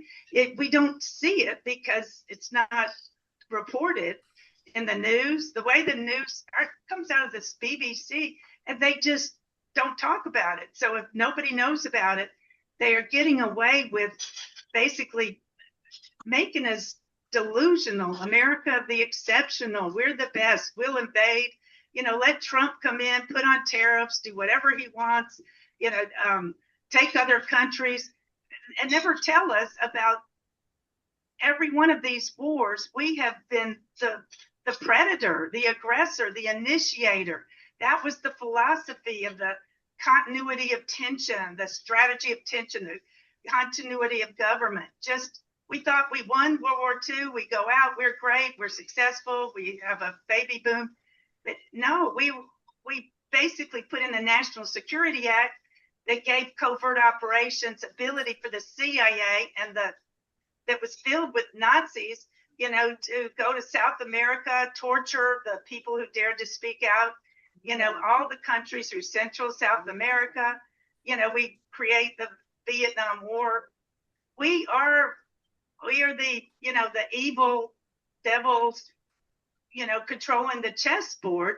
But as long as they can keep it invisible, they have to get rid of the activists in Congress like Paul Wellstone. The evidence is this plane went down right before the decision that he was going to get the truth out about, the method of assassinating dissidents or just making sure they can't succeed in universities or jobs. And this has affected our generation, and you don't know it. I'm grateful that this man just talked about it, that he was lied about when he tried to get in Congress there.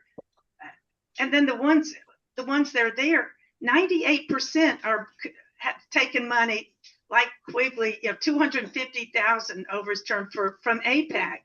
American Israeli Political Action Committee is, if you go against it, look at what they did to Cynthia McKinney. Watch the documentary American Blackout. They, how she was primary for asking Kissinger questions about, why are you investigating the 9/11 attacks when, everybody who looks into it knows that, he was there, okay, we're behind the 9/11 attacks. It's called false flag terrorism. Listen to Kevin Barrett, false flag, weekly news. Until America can wake up and realize that we are the problem and we're just being used by this, this empire, their Praetorian Guard, it's just, we're all going to be enslaved. And so that's why we have to speak out.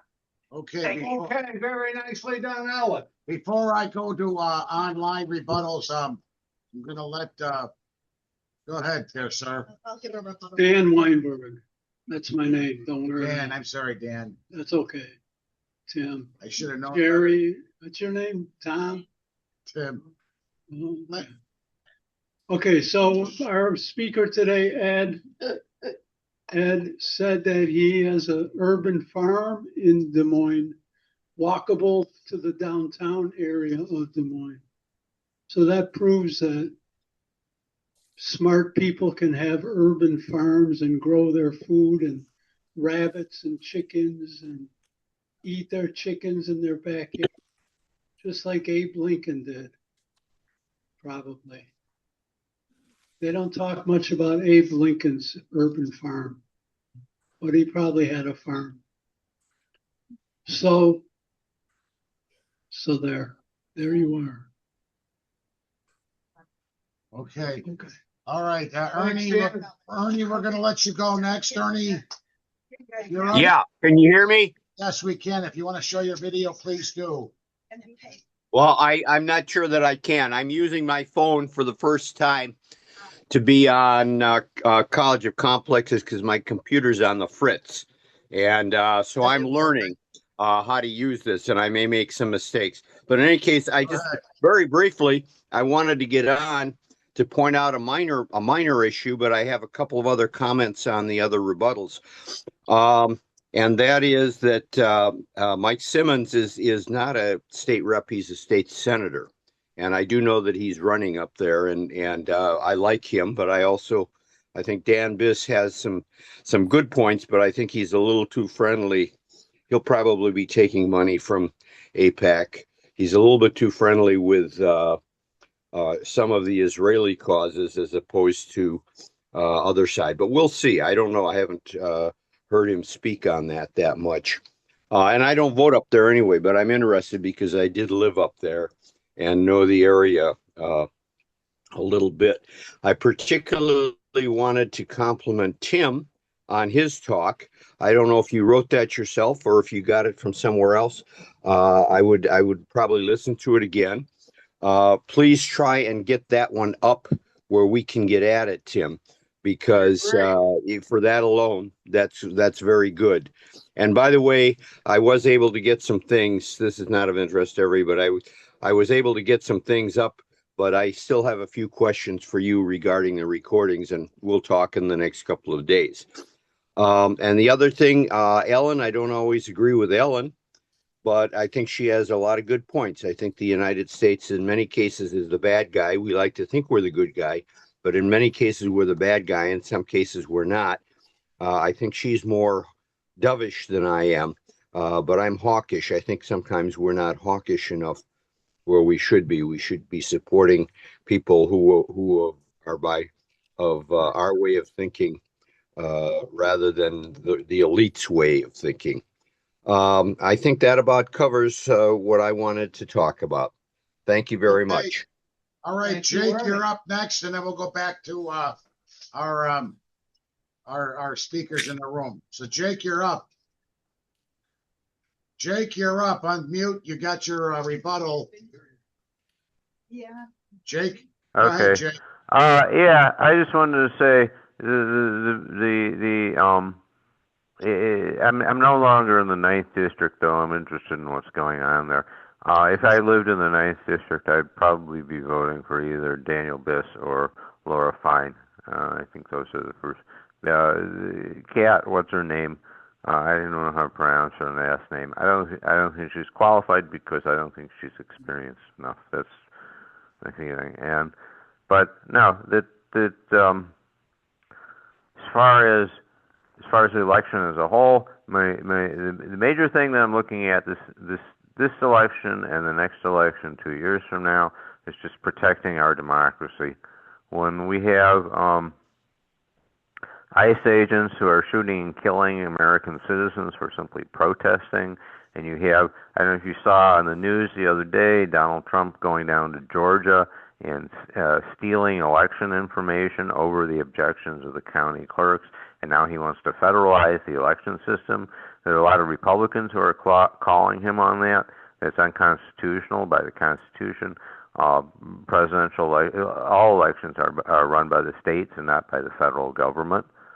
Our democracy is in trouble, and that has to be my first priority in this election, is just protecting our democracy. If that means that we try to have the Democrats win back the House and maybe the Senate if they can. It'll be harder to do it in the Senate, but at least win back the House in order to block Donald Trump's worst inclinations.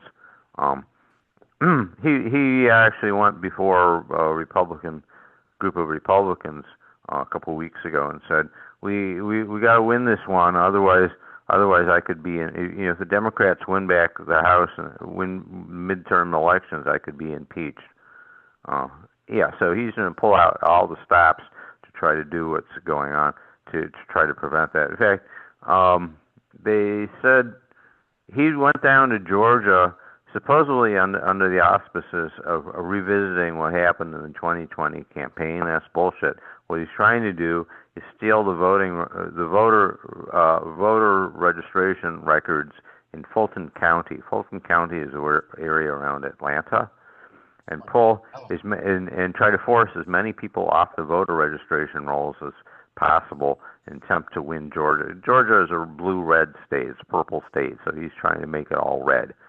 And the way he sees to do that is to pull as many people off the voter registration rolls as possible, so as to swing, so as to determine the outcome of the election in Georgia.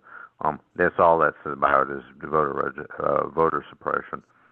The other thing that Democrats would be good at doing is trying to win back the farm states. Farmers are hurting right now, and because of Trump's trade policies, this election has to be about the economy. The economy is bad, and that's why his popularity is down. And so that's what the focus needs to be on.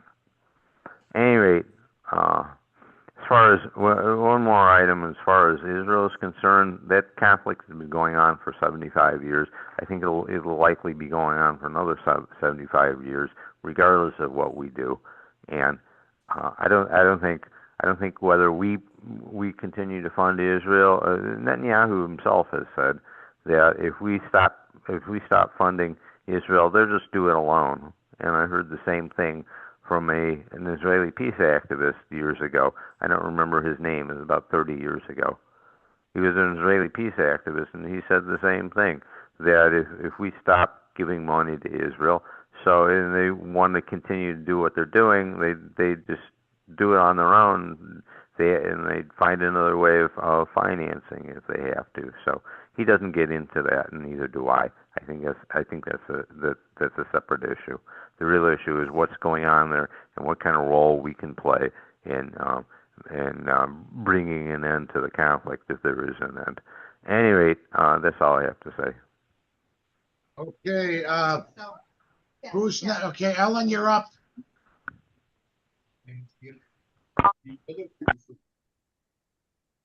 Okay, hi. My name is Ellen as well. And yes, I think Jake brings up some really great points about how our democracy is in danger. That Trump wants to federalize the election system, especially, I'm sure that's going to be in the blue states. I'm very concerned about this upcoming election and whether it's going to be free and fair. And hey, maybe more of us should be poll watchers. But yeah, that is a great threat. Trump seems to have almost no concern for the Constitution. He doesn't care about it. I mean, he took an oath to defend the Constitution, but he doesn't care about it. Now, one thing, I was looking in the Guardian newspaper recently. I saw an article about how the EEOC demanded that the University of Pennsylvania hand over the names of all of the Jewish faculty and staff members. Now, supposedly they want it so that they can fight anti-Semitism, but I just think this is horrendous. The University of Pennsylvania, and that is my oldest sister went to that college, that university. They refused to hand over that information. This is what the Nazis did. they demanded the names of all the Jews. Okay, so this is very dangerous. Yeah, University of Pennsylvania refused, but the Trump administration, I believe, has sued to try to get that information.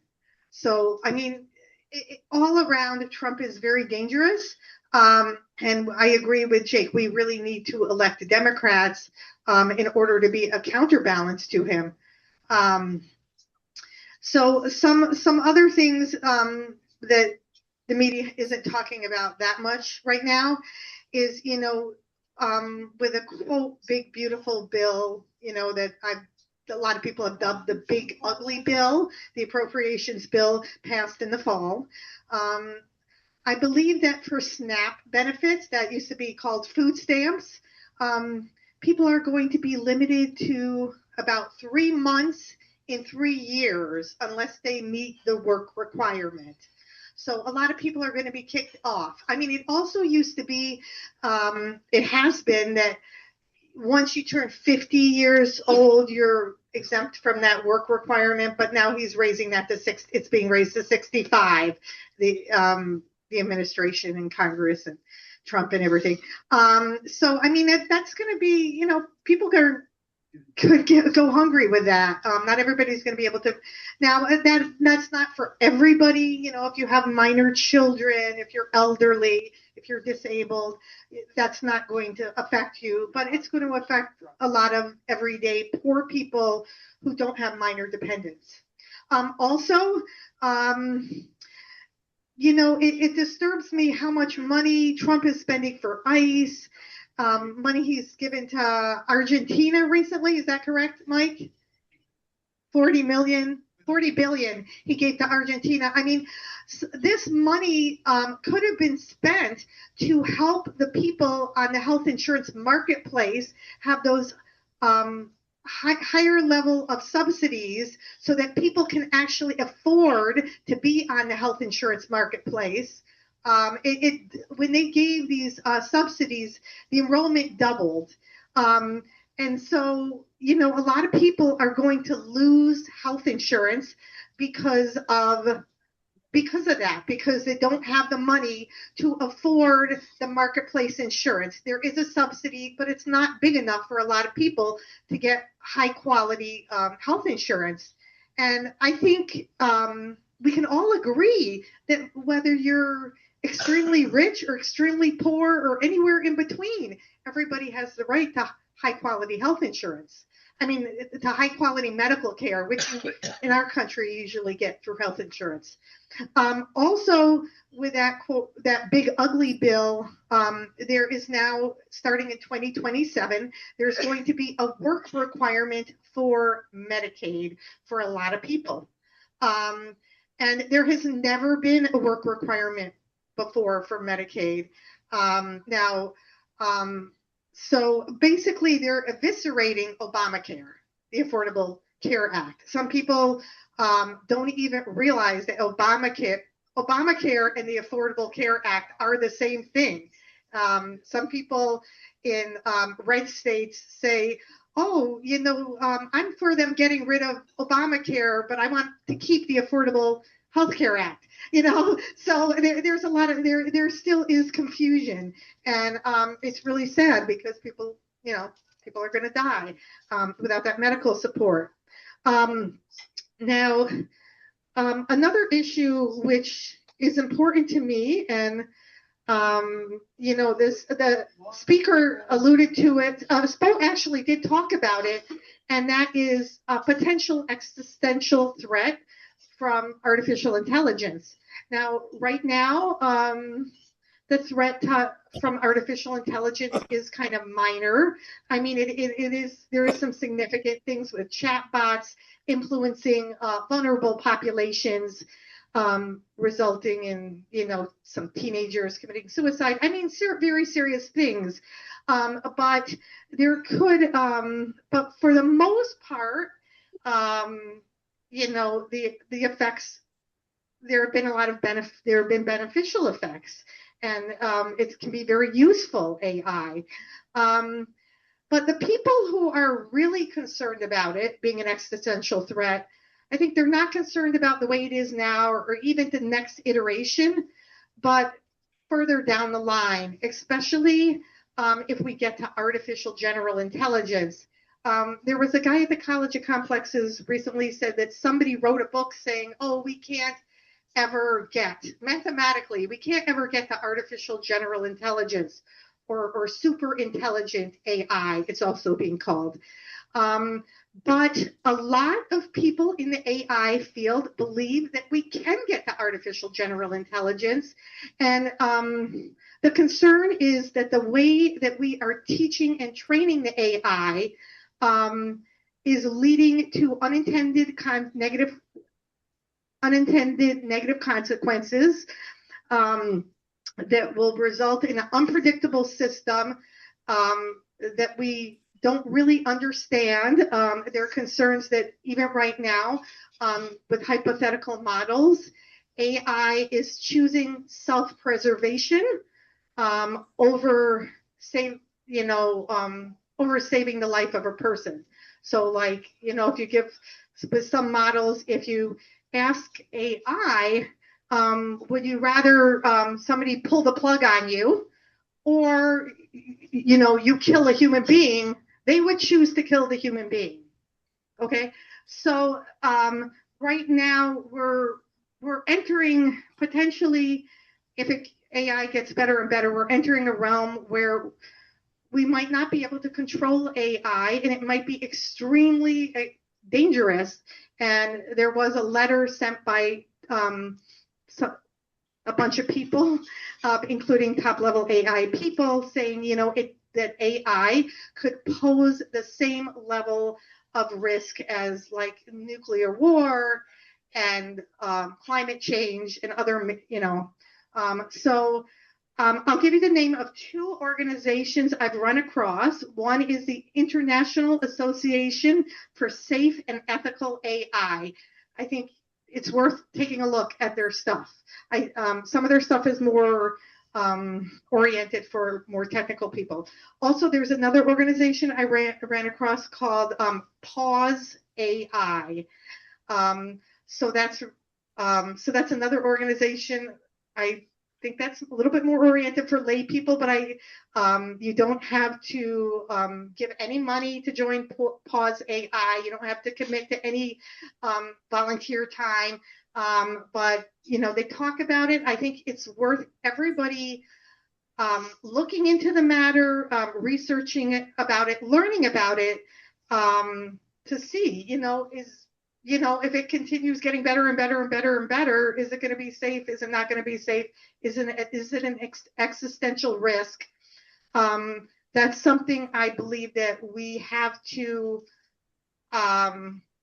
investigate. I think it's an underreported story. You know how Andy Anderson is always talking about underreported stories. I think that's the underreported story of 2025. And when Elon Musk and his robots, Elon Musk wants to unleash, he wants people to buy, like 1 million robots a year that are going to be walking down our streets doing things. I forgot what they're called. Mike, do you remember what they're called? Okay, I forgot what the name of his model robots are called, but it's kind of, it's creepy and it's scary. So I just want to raise that flag and encourage everyone to investigate that. Okay, thank you so much. Bye. Thank you very much, though. Charlie, would you care to go? Otherwise, I'm artificially intelligent. Okay, Linda, you've been making a lot of stuff in the chat. Would you like to do a little rebuttal or not? Okay, Linda, I'll take that as a no. Charlie, would you care to do a little rebuttal yourself? Yeah, all right. I've got 4 things I'm gonna, not much this evening. Yeah, one thing about Iowa, you have to realize Iowa is identical to Illinois south of Chicago. It's identical. As a matter of fact, the soil is the same. Probably should be one state, but it's Republican. everything south of the one highway, they say, I guess it's 89 or something, is Republican in Illinois, and Iowa's all Republican. For some reason, these Great Plains states, the Republicans got to the farmers years ago, and they've remained solidly Republican. I lived in Kansas, and I know exactly what you're talking about.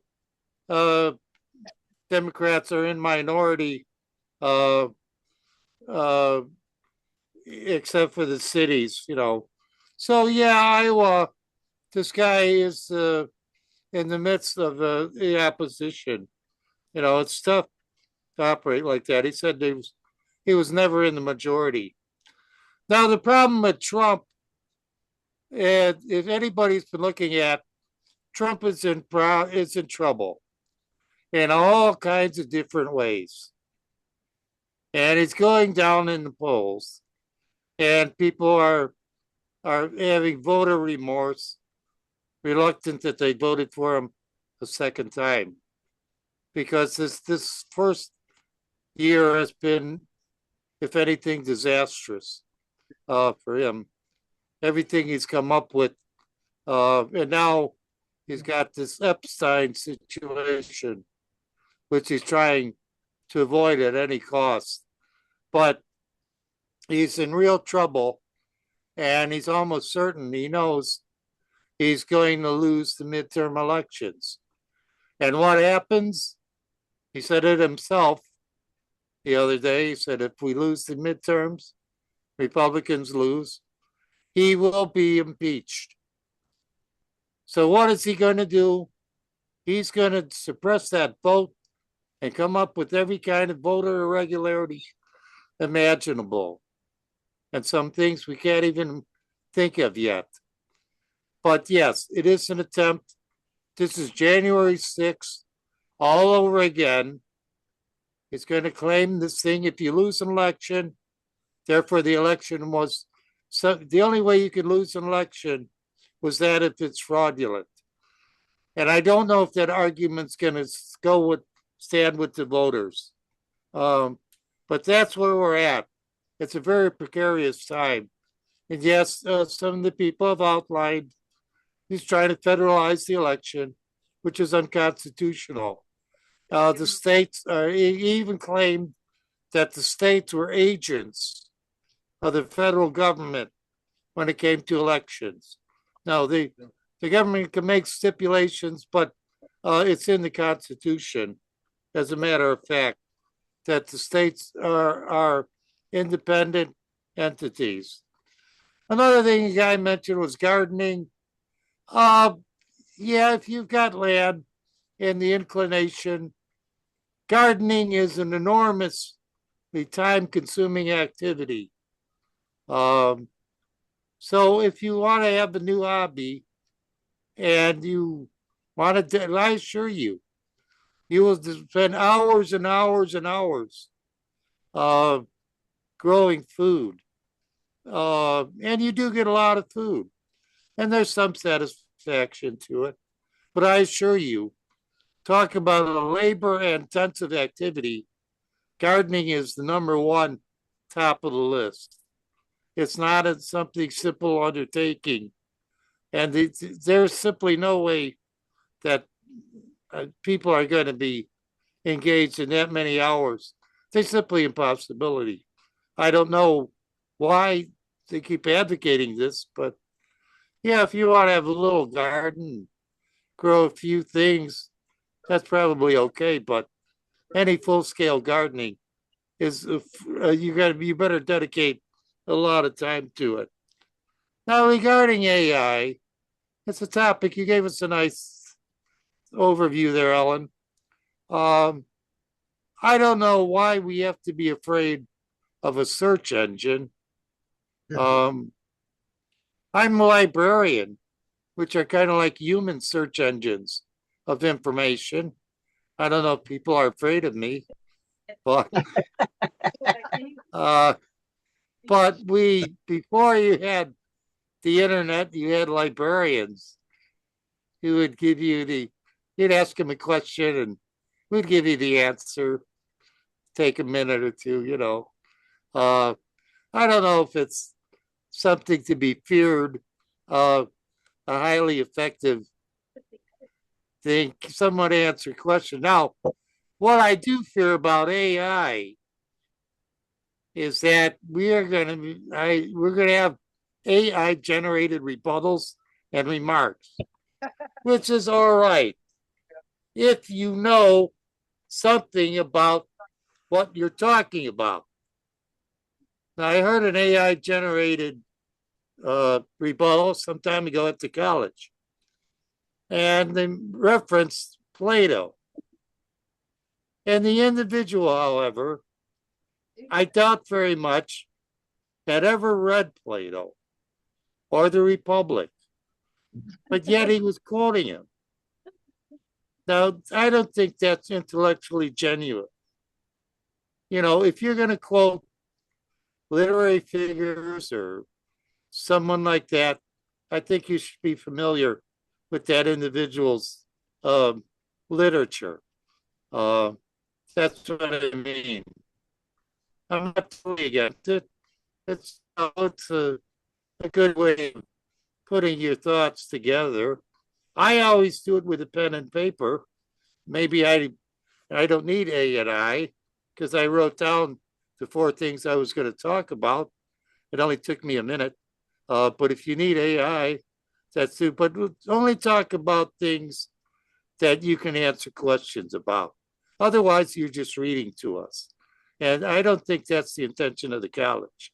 You're supposed to come up here at the best of your knowledge or ability, tell us what you think, or your opinions and views like that. Anybody can look up what the machine has to say about something. But anyhow, all right. Anybody else take it away? All right, go ahead, sir. Me? That does not Okay. compute. So I'm just waiting for the AI bubble to crash so we can have another crisis in America. So we got to pipe it some more. And it's an extra existential threat to all of us. So if we hype it enough, it'll be a bigger crash. After all the speculators put all our money into these .com companies. So that'll be lovely. Anyway, I would like Tim to finish up. I guess he'll be the closing remarks. Can you go over and explain how this is going to be how this will be structured on Saturdays from here on out? Okay. Just a quick overview, and I don't know. Does anybody else want to? Dan? Yes. I just complain. Dan just complains. I'm always the cheerful one, the positive influence in the room. The Ellens are chit-chatting. Can you let us know what you're talking about? Talking about healthcare. What about it? Healthcare for all. You know, whether Is that what you're talking about? we need it. Yeah, single payer. Is that better than Medicare for all? Don't believe it for 1 second. They weren't talking. We could give a talk on it this week. The 2 of us. The Ellens. Yeah. All right, the Ellens are going to put their heads together in voices. So that's next week. Really? Yeah. You promise you'll both be here tomorrow, next week? I'm not Yeah? Next week, and We're not going to have the hardware. Tim does it. We're gonna get Chris over here. Well, Oh, you got a hardware guy? Use our camera. Chris, You know what? Actually, we don't even need a microphone, right? we're gonna go over to his house and pick up all this stuff and get it set up with Chris. Tim will Wait, come Tim? over and bring his friend with him. I'm not going to be here next week. The next scheduled speak, I'll get up in a minute. We'll take Yeah, this stuff give with us the overview so we know what's going on. So we're not in the dark and we're all happy, shiny people. Okay, here comes the final word. Does anybody else want to speak? Here we go. Well, we're going to be off next week, and we'll be meeting in 2 weeks. Right now, it's because we still do need some good, high-quality speakers coming back to our things. I'm hoping that we maybe get Ellen and Andy back in. Ellen and then maybe Andy back Ellen in. and Ellen want to talk. Yeah. I know that, but I'd like to go right now to about twice a month at the first and third on Saturdays. The only reason I'm saying that is I need a little time off to get some things done on the next few weekends. And like I said before, I don't mind coming. I have never complained about coming. Yes, there have been nights that there have been a little bit of something, but I also need to get our video up, get some other things squared away on the computer. And, you know, as I said before, me and Charlie are open to some good speakers. And personally, I'd like to see more broader subject matter covered at the college. Censored people. Well, if you can, then have them come in. I mean, you know, it's just a matter of YouTube has also relaxed some of its you know, they've reactivated a lot of accounts and everything else. So there's not so much the paranoid stuff. By the way, I just received word from my sister that my mother actually got tested positive for COVID last week. So she's in a 6-day quarantine at the nursing home, so I can't take her to church tomorrow. Which means that it's still out there, and you know, whether you guys are anti-vax or pro-vax, you know, the thing is that you know, go get your shots. I just had my COVID and I just had my flu shot updated, and perhaps maybe Robert Kennedy could start learning a few things too, because I also just learned that we've had the most biggest measles outbreak in a few years, just in the last couple of days. And it's kind of a travesty. And if we, you know, that might not be a bad one to do either. Yeah. But again, put it on YouTube. you know, the thing is we do need speakers. As of right now, I want to start doing first and third of the month for our talks. Yes. Yeah, let me ask you a question, Tim. Do you want someone built in? Yes, if they're there, and I can help them fill out, that would be absolutely so you wonderful. don't have to even show up. Well, it's not a matter of me not wanting to show up. I like coming here. No, I know you like coming here, but to give you a Get break. Charlie Yes. to put it on the No, presentation. he's talking about. No, this is not a meeting of, I don't know what kind of meeting it is, but it's not a meeting of the college complexes. Okay with that idea. I'm okay with that idea if somebody else wants to come in. Because Chris said he is fully capable of doing it. Okay, and that might not. Talk to him. I'll call him this week. Yeah. Or you All right. give all this hardware to somebody. No, That would give you most a of break. that hardware is mine. But there are certain college things like the projector and the screen and the tripod. That's my projector.